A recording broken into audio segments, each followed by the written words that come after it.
আসসালামু আলাইকুম। চলে এসেছি ইলমা বেহেরোজের পদ্মজা পর্ব ৩ নিয়ে। হানিফের শক্তপোক্ত হাতের স্পর্শগুলো শুধু অস্বস্তি দিচ্ছে না, স্পর্শকাতর জায়গাগুলো ব্যথায় বিষিয়ে তুলছে। পদ্মজা কান্না আটকে রাখতে পারল না, হঠাৎ কেঁদে উঠল। বলল, ব্যথা পাচ্ছি মামা, বাড়ি যাব আমি। হানিফ হাতের বাঁধন নরম করে আদুরে গলায় বলল, আচ্ছা আর ব্যথা দিতাম না, কান্দিস না। বাঁধন হালকা হতে পদ্মজা কোল থেকে নেমে পড়ে। হানিফকে তার আজরাইলের মতো লাগছে। মায়ের কাছে সে আজরাইলের অনেক গল্প শুনেছে। আজরাইল যখন জান নিতে আসবে তখন শরীরে খুব কষ্ট অনুভব হবে। এই মুহূর্তে যেন ঠিক তেমনই অনুভূত হলো। তাহলে তার হানিফ মামাই কি আজরাইল?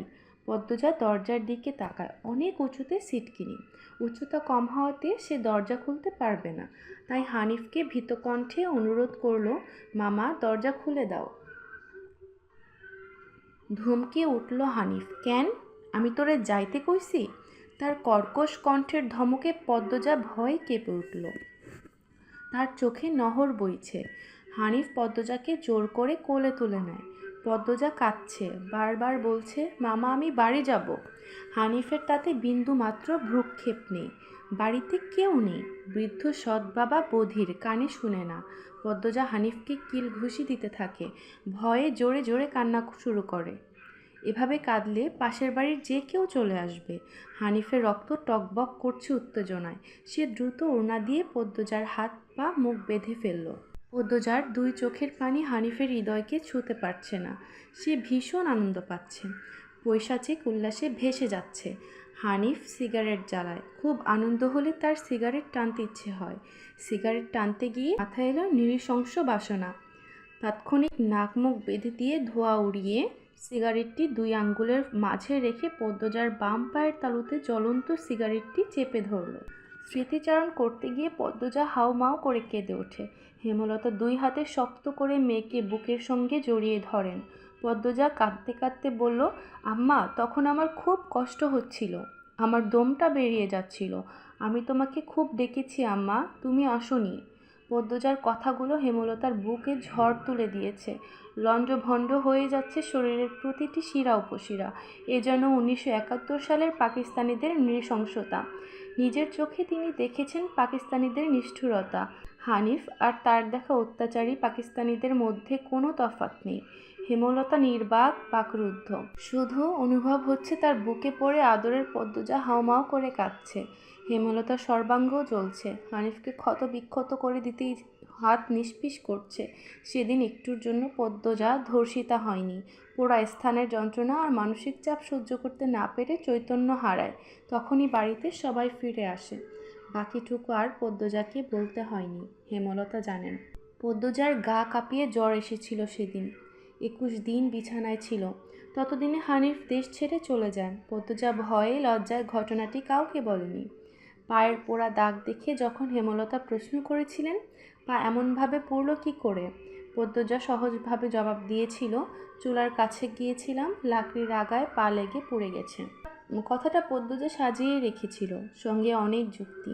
তাই মিথ্যে বলতে একটুও কাঁপেনি। পুরো ঘটনাটা পদ্মজার বুকে দগদগে ক্ষত হয়ে রয়ে যায়। এই 6 বছরে লুকিয়ে বহুবার কেঁদেছে সে। মনে হলেই চুপ করে কোথাও বসে থাকে। হেমলতা মেয়ের নিশ্চুপতা দেখে মাথা ঘামাননি কখনো। পদ্মজা ছোট থেকেই চুপচাপ ছিল, কিন্তু আজ হেমলতার খুব আফসোস হচ্ছে, নিজেকে অপরাধী মনে হচ্ছে। তিনি ভেবেছিলেন তার 3টা মেয়েই তার কাছে খোলা বইয়ের মতো, চাইলেই পড়া যায়। পদ্মজাকে বাড়ির পিছনের নদীর বুক দিয়ে তরতর করে বয়ে যাওয়া স্বচ্ছ টলটলে পানির মতো মনে হতো, যার জীবনে অস্বচ্ছ বলতে কিছুই নেই, সবই সাদামাটা সহজ সরল। অথচ পদ্মজার জীবনে কত বড় দাগ জ্বলজ্বল করে জ্বলছে, কত বড় ঘটনা লুকিয়েছিল। মেয়েরা কথা লুকিয়ে রাখার সীমাহীন ক্ষমতা নিয়ে জন্মায়। কথাটি নিজের মেয়ের ক্ষেত্রে মাথায় আসেনি। অনেকক্ষণ মায়ের বুকে থাকার পর পদ্মজা শান্ত হন। তখন হেমলতা ধীর কণ্ঠে বললেন, পাটা দেখি। পদ্মজা বা পা বিছানায় তুলল। হেমলতা পদ্মজার পা কোলে নিয়ে পোড়া দাগটা দেখলেন মনোযোগ দিয়ে। বুকের ধুকপুকানি বেড়ে যায়, রক্ত টকবক করে ওঠে। রন্ধ্রে রন্ধ্রে শুরু হয় প্রতিশোধের স্লোগান। তিনি হঠাৎ বলে উঠলেন, এই পোড়া দাগ হানিফের রক্ত দিয়ে মুছব। কথাটি কত সহজ করে বলেছেন হেমলতা, কিন্তু পদ্মজার হৃদয় কাঁপিয়ে তুলল। কী যেন ছিল কথাটিতে। তাকে তাকিয়ে থাকতে দেখে হেমলতা বলেন, এখন যা, ঘুমিয়ে পড়, কাল স্কুল আছে। পদ্মজাকে ঘরে পাঠিয়ে রান্নাঘর থেকে রামদা ছুরি হাতে নিয়ে উঠানে গিয়ে বসেন হেমলতা। উঠানের এক পাশে একটা বড় পাথর আছে।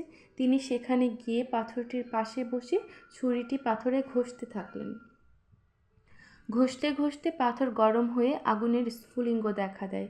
ধার হয়ে গেছে। পদ্মজা ঘর থেকে লুকিয়ে দেখছে। অজানা আশঙ্কায় তার বুক কাঁপছে। হেমলতা বারান্দা পেরিয়ে ঘরে ঢুকতে যাবে, তখন পদ্মজা উৎকণ্ঠিত গলায় ডাকল, আম্মা। পদ্মজা কিছু বলার পূর্বেই হেমলতা বললেন, আন্না চাচার বড় মেয়ে বহু বছর আগে নিখোঁজ হয়েছে, শুনেছিস তো? সেই মেয়ের ধর্ষক হানিফ। ধর্ষণের পর মেয়েটাকে পুঁতে ফেলেছে। অনন্তপুরের এই একটা মানুষই এত বর্বর। আমি তখন ঢাকা পড়তাম। বাড়ি এসে ঘটনাটি শুনি। আম্মার অনুরোধে আর কান্নায় আমি সেদিন মুখ খুলিনি। এত বড় পাপ চেপে যাই। সেই শাস্তি আমি ধীরে ধীরে পাচ্ছিলাম। আজ পুরোপুরি পেয়ে গেলাম। আমার পাপের শাস্তি শেষ হয়েছে। হেমলতার মুখ দিয়ে যেন আগুনের স্ফুলিঙ্গ বের হচ্ছে। তিনি কথা শেষ করে জায়গা ত্যাগ করলেন। পদ্মজার মস্তিষ্ক শূন্য হয়ে পড়ে। আপা, স্কুলে যাবা না? যাব। তাড়াতাড়ি করো। তাড়া দিয়ে পূর্ণা বাড়ির ভেতরে চলে গেল। পদ্মজা বাড়ির পেছনে নদীর ঘাটে উদাসীন হয়ে বসে আছে। এই নদীর নাম জলে কানায় কানায় ভরে উঠেছে মাদিনী। জলের একটানা স্রোত বয়ে যায় সাগরের দিকে। উজান থেকে ভেসে আসছে ঘন সবুজ কচুরিপানা। পদ্মজার এই দৃশ্য দেখতে বেশ লাগছে। নিষ্পলক চোখে তাকিয়ে আছে মাদিনীর স্বচ্ছ জলের দিকে। একটা লঞ্চ জল কেটে এগিয়ে যাচ্ছে মাদিনীর বুকের ওপর দিয়ে। লঞ্চ দেখে 1 মাস আগেকার ঘটনা মনে পড়ে গেল তার। সেই রাতে হেমলতা ছুরি ধার দিয়ে নিজ ঘরে চলে যান। পদ্মজা অজানা আশঙ্কায় সেদিন ঘুমোতে পারেনি। চুপচাপ অন্ধকার ঘরে শুয়ে থাকে। শেষ রাতে চোখ লেগে আসে। ভোর হতেই হিমেলের চিৎকার শুনে ঘুম ভেঙে যায়। হিমেল তার ছোট মামা, প্রতিবন্ধী। 1 পা বাঁকিয়ে হাঁটে। খুব সরল মনের মানুষ। বয়স 22 হলেও এখনও শিশুদের মতো আচরণ করে। কথায় কথায় খুব কাঁদে। পদ্মজা ওড়না গায়ে জড়িয়ে দৌড়ে বের হয়। পদ্মজাকে দেখে উত্তেজিত হয়ে পড়ে হিমেল। এই পদ্ম, আপা কই?